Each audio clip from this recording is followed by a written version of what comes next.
টিউটৰসকল টিচাৰলৈ উন্নীত হ'ব পাৰে যদি 5টা বছৰৰ ভিতৰত তেওঁলোকে প্ৰফেচনেল কোৱালিফিকেশ্যন আয়ত্ত কৰে এতিয়া প্ৰফেচনেল কোৱালিফিকেশ্যন আয়ত্ত কৰিছে আজি এটা প্ৰপ'জেল কালি দুটা প্ৰপ'জেল বেটছ বাই বেটছ হৈছে আমি বিত্ত বিভাগৰ লগত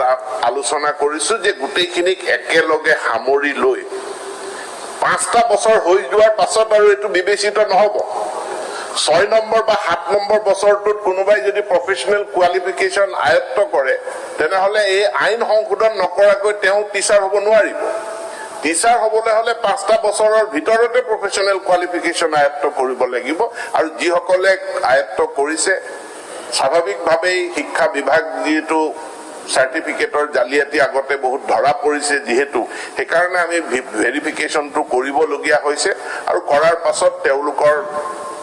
টিচাৰলৈ উন্নীতকৰণটো হৈ যাব